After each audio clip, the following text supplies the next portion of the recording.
My phone buzzes against the nightstand at 1:46 a.m. The screen casts an eerie blue glow across my otherwise dark apartment. I blink, disoriented from the sudden intrusion into my sleep. Fraud alert. Unusual activity detected on your account. I bolt upright, suddenly wide awake. The notification remains there, unblinking, uncompromising.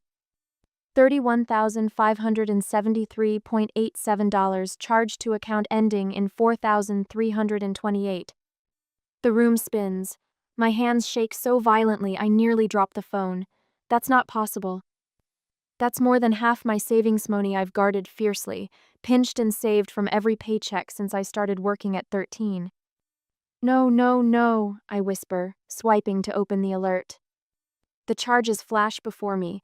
$12,000 at a luxury car dealership in Denver, $8,500 at an electronics store, $6,300 at a jewelry outlet. Multiple smaller transactions at restaurants and hotels I've never visited. My lungs constrict, refusing to fill with air. Black spots dance at the edges of my vision. This has to be a mistake.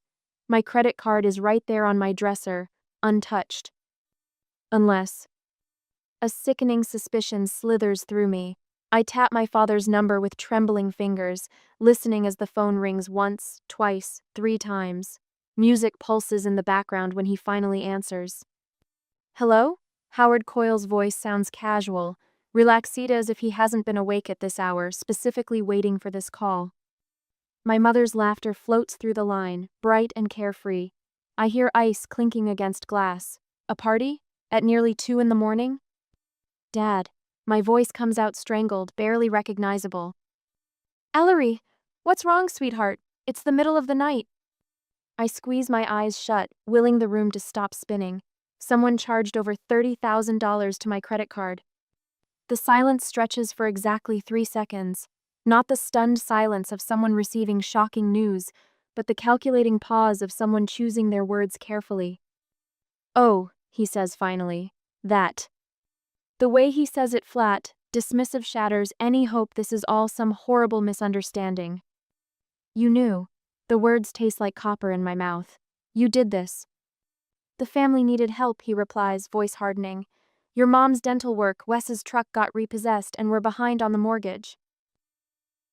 I stand up, pacing across the cold hardwood floor of my bedroom.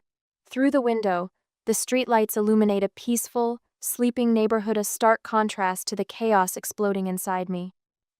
You stole from me? The question sounds hollow, childish. We both know the answer. Don't be dramatic, Ellery. My mother's voice suddenly joins the conversation. They've had me on speakerphone this whole time. What are you gonna do? Buy yourself a cake? We raised you better than that. Her words hit like a physical blow. I glance around my orderly apartment, the stack of finance books on my nightstand, the framed MBA diploma I earned working 3 jobs, the simple furnishings I've purchased only after careful consideration. Nothing extravagant, nothing wasteful. You had no right, I whisper. Family doesn't keep score. My father's familiar refrained the same words he used when I was 19, and he emptied my first savings account to pay for his second DUI. Suddenly I'm 13 again, sweeping hair at Bellini's salon after school. The envelope of cash I earned over 2 weeks clutched in my small hand as I silently slipped it under their bedroom door. The quiet pride I felt, believing I was helping, being responsible. I'm 19, working 3 jobs while studying, exhausted but determined. The call from my father about his arrest. The bank account balance dropped to 0. His promise that he'd pay me back someday. I'm 24, 30, 31, the pattern never changing, only the amounts growing larger, the emergencies more frequent, my resistance weaker each time. But this is different. They didn't ask. They didn't even try to manipulate me into giving them the money. They simply took it. I'm disputing the charges, I say, my voice suddenly calm. You can't do that. My mother's shrill panic cuts through the line. We already spent most of it. They'll arrest your father. My laptop sits on my desk, its silver surface gleaming in the darkness. I move toward it, fingers hovering over the keyboard. Ellery Marie Coyle, don't you dare. My father's voice has turned cold, threatening. You owe us everything. Without us, you'd be nothing. I pull up my account activity, staring at the long list of transactions. Each one represents a betrayal deeper than the last. Each one a clear confirmation of what I've refused to see for decades. I'm hanging up now, I say. If you do this, my father starts. I ended the call, cutting off whatever threat was coming. For a moment, I sit perfectly still in the silence of my apartment, feeling something shift inside me, something fundamental and irreversible. This ends tonight, I whisper to myself, and press the report fraud button. The morning sun through my blinds feels like an intrusion. I've been awake since the 1:46 a.m. phone call, hunched over my laptop at the kitchen table. My eyes burn from staring at the screen, but I can't stop scrolling through the transactions. Luxury Auto Group, Denver, Colorado, $12,000. I highlight the line in red, then click open another browser tab. Their website loads, showing gleaming SUVs and sports cars. One particular model catches my eye, a midnight blue Charger with chrome wheels. Wes has been posting about wanting one for months. My stomach clenches. I open my photo gallery and scroll to last Christmas.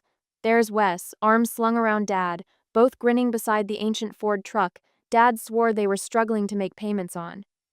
The truck got repossessed, Dad had said last night. I pull up the bank's transaction details. The car dealership charge has an attached shipping address, not my parents' house in Grand Junction.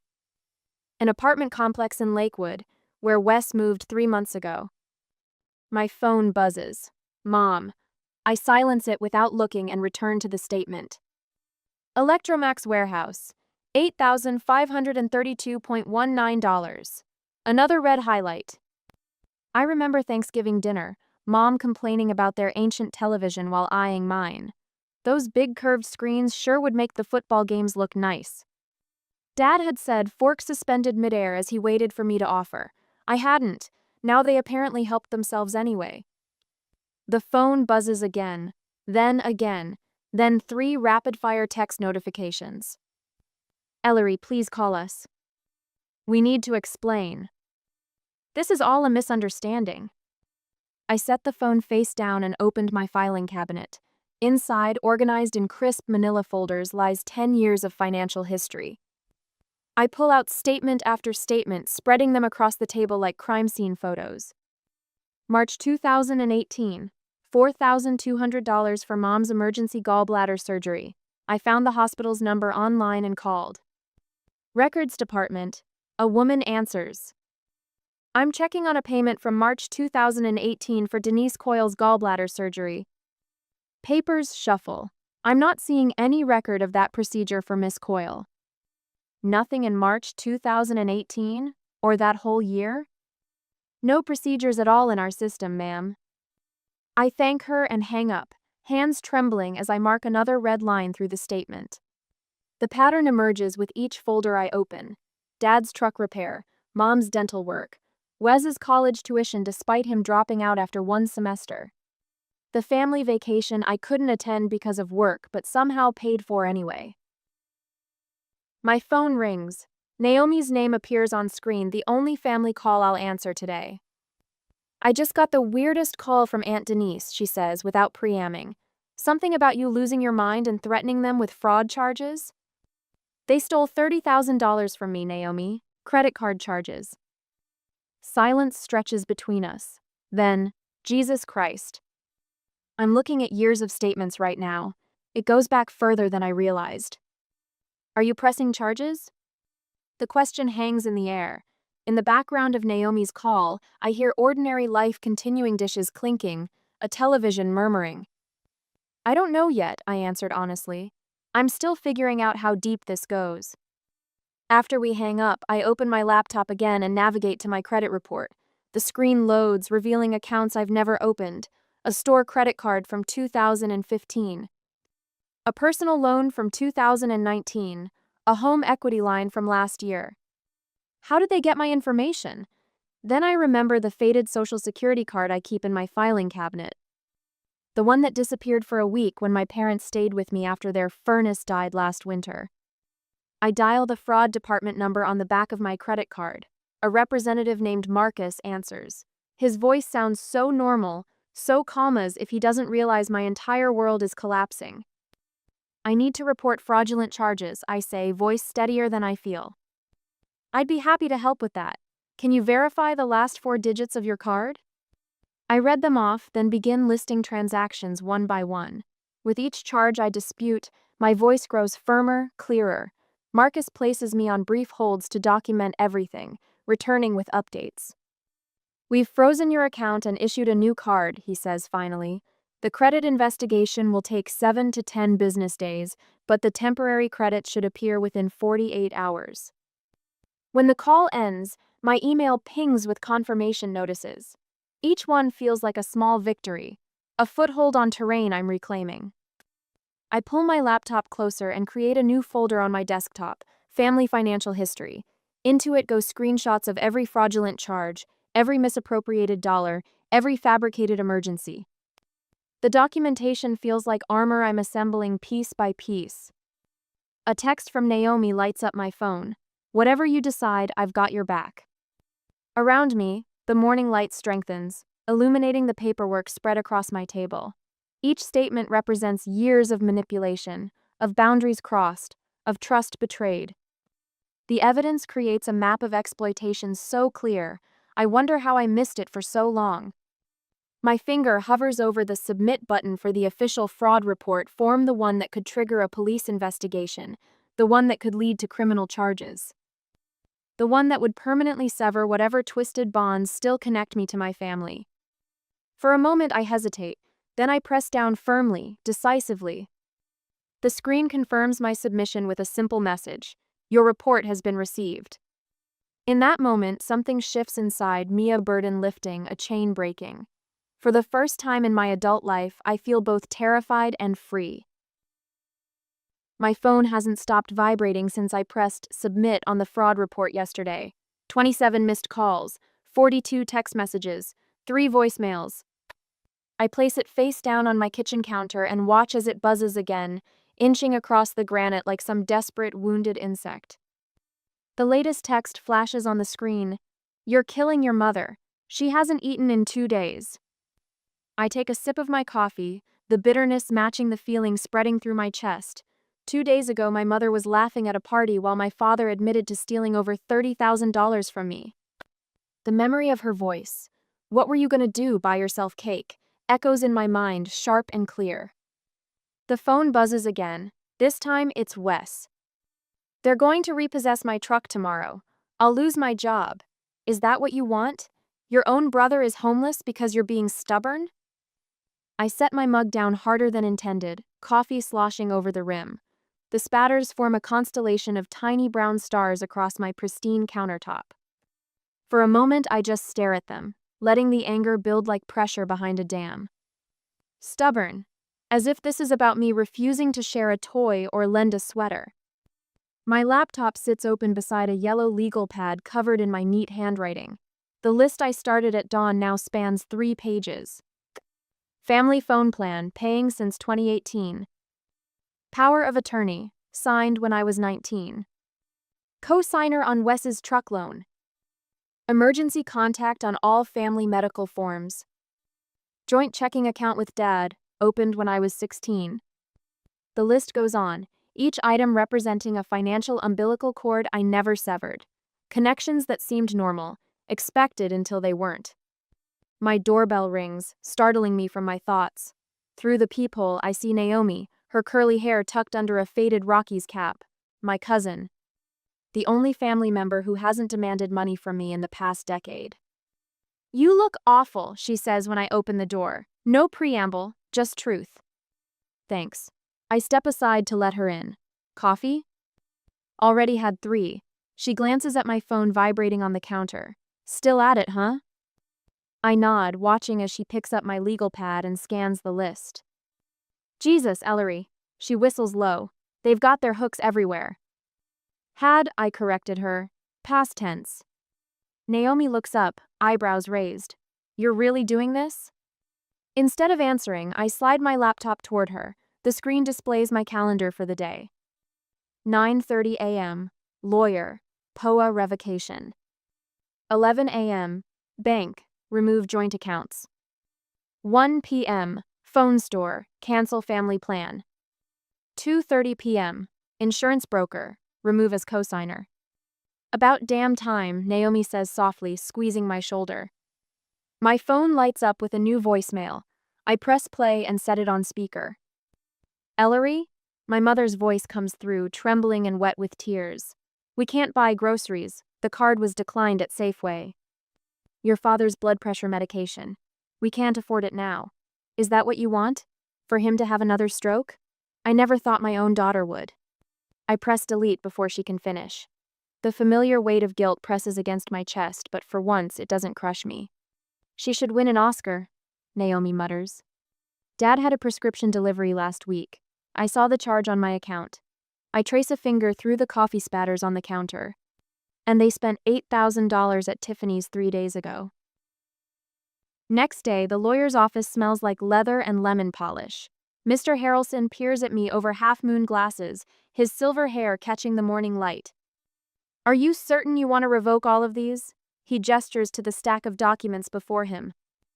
All of them. My voice doesn't waver. Your parents established most of these when you were barely an adult. There's a pattern here that concerns me. He taps a yellow highlighter against the financial power of attorney. This grants unusually broad access.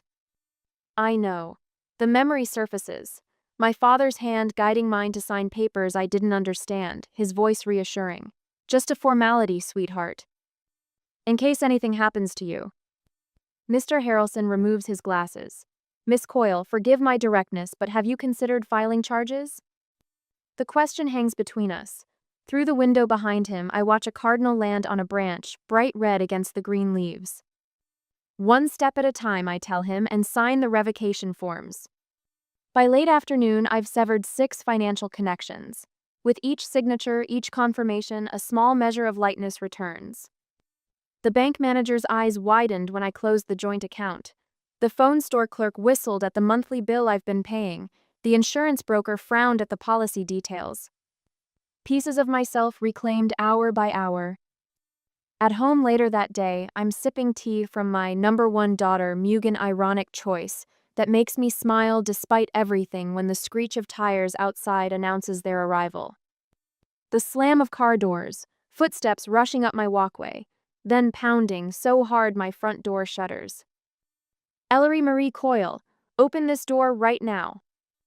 My father's voice booms through the wood, vibrating with the particular anger I've known since childhood, the tone that once sent me scurrying to appease, to fix, to pay. Young lady, we know you're in there. What you've done is unforgivable. Through my front window, I see Mrs. Keller across the street peering through her curtains. 2 doors down, the Rodriguez family has paused their gardening to watch. The pounding continues. My mother's voice joins in, higher pitched, designed to carry to the neighbors. After everything we've sacrificed for you, this is how you repay your family? Inside, I sit perfectly still, watching steam rise from my mug. The contrast strikes me, chaos outside my door, the calm within me. For the first time, I don't rush to answer their summons. I don't scramble to explain myself. I don't open my wallet to buy peace. My phone lights up with a text from Naomi. Holding up okay? Then another from my coworker Diane. Missed you at lunch. Everything all right? The support surprises me. Have these people always been in my corner and I was too busy bailing out my family to notice? After 20 minutes of unanswered pounding, the noise stops. An engine starts, tires squeal, silence falls, precious as gold. I open my laptop and create a new folder on my desktop. I name it Family Financial History. Into it, I drag screenshots of unauthorized charges. Birthday dinner receipts where my card was charged but I wasn't invited. Emails from my mother asking for small loans that were never repaid. The fraud report confirmation. Years of exploitation, condensed into megabytes. When I finally close the laptop, something has shifted. I walk to the bathroom and stare at my reflection. The woman looking back has my features, but somehow seems different, shoulders straighter, eyes clearer. She looks like someone who might buy herself flowers just because. someone who might check her bank balance without holding her breath first. "You are not an ATM," I tell her softly. That night, I slept dreamlessly for 8 straight hours. For the first time in years, I don't wake to check my accounts at midnight, terrified of what might be missing. Nothing is missing anymore, especially not me. 2 months later, the yellow tulips on my coffee table look wrong somehow. I circle them twice, adjusting the vase, before realizing the problem isn't the flowers, it's that I've never bought myself flowers before. Not once in 31 years. "They're just tulips," I whisper to my empty apartment. $8 at the corner market. A tiny financial decision that required no justification, no emergency, no one's permission but my own. My phone buzzes with a text from Naomi.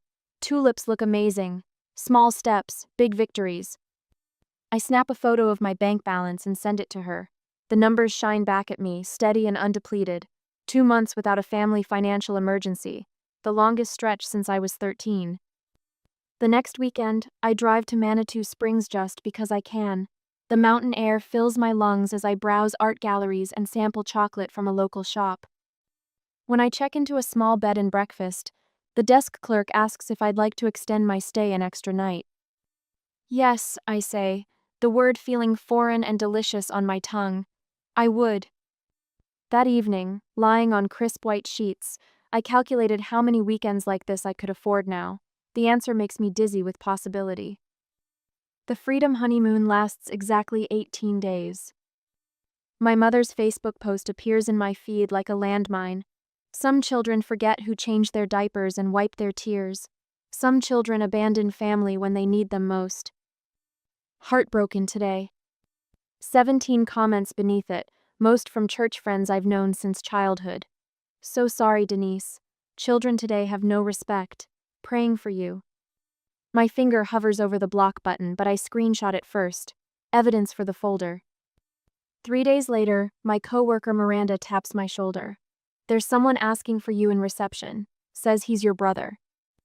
My stomach drops. Tall guy? Wearing a Broncos cap? She nods. I find Wes pacing the lobby, cap twisted in his hands. When he sees me, his face crumples into the same expression he used when he wanted me to do his homework. Thank God. I got fired yesterday. They caught me using the company truck for a side job." His voice cracks perfectly. "I've got Melissa and the kids in the car. We'll lose the apartment by Friday if I can't come up with rent." I notice 3 things simultaneously: his new leather jacket, the keys to a truck he supposedly lost, and the absence of his family in the parking lot. "There's no one in your car, Wes." His face hardens. "You're really gonna make me beg, after everything we've done for you?" The security guard glances over. I lower my voice. "I can't help you. Not anymore. Dad was right. You've turned into a selfish bitch." The words should hurt. Instead, they sound like freedom bells. The gifts start arriving next week. A bracelet I mentioned wanting 5 years ago. Gourmet cookies from my favorite bakery across town. A crystal paperweight with my name engraved on it. No notes, no cards. Just carefully aimed reminders that they know me. That despite everything, we're still family. I donate everything unopened.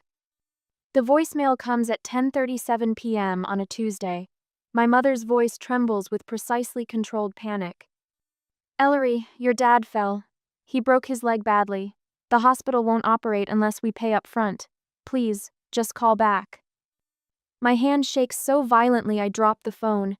My chest constricts as the familiar pressure builds the instinct to rescue, to fix, to solve. I'm halfway to my laptop before I catch myself, recognizing the practiced choreography of my response. Check it first. Verify. The family financial history folder sits on my desktop like a lifeline. I open it, scanning through documented patterns. 3 medical emergencies in the past 8 years. Dad's gallbladder surgery turned out to be a weekend fishing trip. Mom's dental work that mysteriously coincided with her new living room set.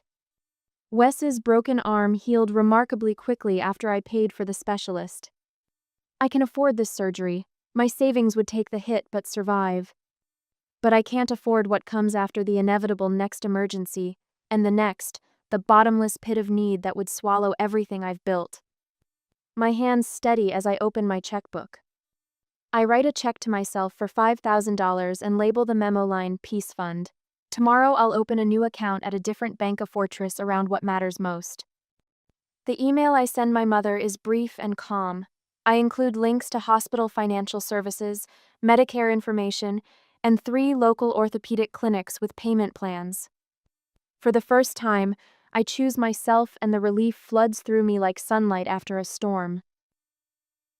The invitation sits on my kitchen counter for weeks before I touch it. Thick cream stock with gold foil lettering, Naomi's elegant taste evident in every detail. Inside, a handwritten note. I understand if you can't come, but I'd love to have you there. You're the only family member who never asked me for money. I trace my finger over her words, feeling the indentation of her pen. 3 months since I blocked my parents' numbers, changed apartments, and installed a security system with cameras that alert my phone. 2 months of actual restful sleep. The morning of the wedding, I stand before my closet, my fingers finding the black satin dress I bought for this exact moment. Not funeral black, something richer, with a quiet gleam that catches light. The fabric whispers against my skin as I zip it, a sound like secrets being kept and revealed all at once. Not mourning, I tell my reflection. Closure. The garden venue sprawls across 3 acres, white chairs arranged in perfect rows, rose petals scattered along the aisle. I arrived deliberately late 20 minutes before the ceremony, enough time to slip into a seat near the back without the prolonged agony of small talk. But heads turn as I walk the stone path. Conversations halt mid-sentence. My Aunt Martha's hand flies to her throat. Uncle David's eyebrows shoot upward. And then I see them. My father stands near the gift table, one hand gripping a champagne flute, the other resting on my mother's shoulder. His leg, supposedly broken during the emergency 2 months ago, bears his weight perfectly. No cast, no limp, no crutches. Our eyes lock across the garden. I don't look away first. Something flashes across his face, surprise certainly, but something else. Something I've never seen directed at me before. Uncertainty. My mother whips around, following his gaze. Her scarlet lipstick forms a perfect O of shock. She clearly expected me to be a no-show, or perhaps to arrive hunched and apologetic, eager for reconciliation. Instead, I nod once, coolly, and take my seat. The ceremony passes in a blur of vows and flowers. I focus on Naomi's radiant smile, the genuine joy between her and Marcus. When they kiss, the applause washes over me, and for a moment, I'm simply a cousin celebrating love, not a daughter dreading confrontation. That moment ends the second the reception begins. Ellery, my mother materializes beside me at the punch table, tears already glistening in her eyes. Perfect Timinga cluster of distant relatives lingers nearby, straining to overhear. How could you abandon your father during his recovery? He needed surgery. Her voice carries just enough for the eavesdroppers. The trap is set. If I argue, I'm causing a scene at Naomi's wedding. If I apologize, I've surrendered. I pour cranberry punch into a crystal cup, watching the liquid catch light. I'm here for Naomi, I say, my voice clear and measured. Not for you. Her face crumples not with genuine hurt, but with the realization that her audience isn't getting the show they expected. Across the reception space, my father raises his champagne flute in my direction, a public toast attempt. His eyebrows lifted in expectation, the familiar, silent command that preceded countless childhood capitulations. Wedding guests shift uncomfortably, sensing the current running between us. Someone coughs. A few people reach for their own glasses, assuming this is a family reconciliation moment worth witnessing. I look directly at him, my glass remaining firmly on the table. 1 second passes. 2, 3. My father lowers his glass first. The power shifts so visibly that my cousin Ryan actually whispers, "Damn," under his breath 2 tables over. "You've changed," Aunt Judith says, squeezing my hand as she slides into the seat beside me later. "It suits you." Family loyalty matters more than pride, Uncle David mutters as he passes my table, not quite looking at me. My cousins dart glances between us throughout the reception, some understanding, others clearly having heard only my parents' version of events. One by one, they choose sides with their seating arrangements. Jason and Blair join my table. Melissa and Todd sit with my parents. Naomi catches my eye from across the dance floor and mouths, "You okay?" When I nod, she shoots a warning glance at my mother, who has been circling closer again. That night, I kicked off my heels at my apartment door, the security system chiming its welcome. My laptop sits open on the coffee table. I navigate to my account settings and scroll through subscription services. Disney Plus, the last digital thread connecting us, the account I've paid for since my father mentioned wanting to watch The Mandalorian. My mother's profile, my father's profile, my brother's profile, mine unused for months. My finger hovers over cancel subscription. One click. A confirmation box appears. Are you sure you want to cancel? I press yes. The screen refreshes. Your subscription has been canceled. I close the laptop and walk to the window. Outside, the night sky spreads vast and deep, punctuated with stars my parents never bothered to name for me. I don't need their constellation to navigate by anymore. 6 months later, the alarm chimes at exactly 6:30 a.m. I silence it with a practiced motion, then lie still, waiting for the flood of birthday texts and missed calls that have marked every 31st of August since I got my first cell phone at 16. My screen remains dark. No notifications, no voicemails. I exhale slowly, a weight lifting that I hadn't realized I was carrying. For the first time in 32 years, I'm waking up to a birthday that belongs only to me. The silence in my apartment feels different today, not empty but full of possibility. I swing my legs over the side of the bed and wiggle my toes against the cool hardwood floor, grounding myself in this moment of unexpected peace. In the bathroom mirror, I study my reflection. The permanent crease between my eyebrows has softened. The shadows under my eyes have faded. I look younger at 32 than I did at 31. Happy birthday to me, I whisper, and my voice doesn't crack. I brew coffee in the French press I splurged on last month, a small luxury that would have been impossible in my previous life of constant financial drainage. The rich aroma fills my kitchen as sunlight streams through windows. I no longer keep curtained against unexpected family visits. My phone buzzes against the counter. I steel myself, expecting the dam to break for my mother's name to flash across the screen with some manufactured crisis designed to reclaim my attention on this day. Instead, Naomi's message reads, "On my way with cake, no candles because fire hazards are for children, you're ancient now." I laugh out loud, the sound startling in its authenticity. When Naomi arrives, she's balancing a lopsided chocolate cake with vanilla frosting, my favorite combination that my mother always forgot in favor of my brother's preferences. "You made this?" I ask, taking the cake from her hands. "From scratch." She shrugs off her jacket. "Almost burned down my kitchen, twice." The cake sits on my counter like a declaration, imperfect, honest, made with genuine care rather than obligation or manipulation. "Thank you." The words feel insufficient. Naomi squeezes my shoulder. "You were never the problem, Elle. You were just the first to escape." We sit at my small dining table, eating cake for breakfast while watching clouds drift across the Colorado sky through my eastern window. The conversation flows without the undercurrent of anxiety that always accompanied family gatherings. Later, after Naomi leaves, I open my laptop and check my accounts, a habit I'm slowly breaking. The numbers remain steady, growing incrementally without the sudden depletions that once marked my financial landscape. The separate savings account labeled Peace Fund has nearly doubled since I created it 3 months ago. I close the laptop and walk to my small backyard where I've started planting herbs in terracotta pots: rosemary, basil, mint, things that will root and grow, that require care but give back in equal measure. Standing in the afternoon sun, I realize that family should never come with a running tab. People who truly love you don't drain you. They protect your peace, not demand your paycheck. For the first time in my life, I am completely my own.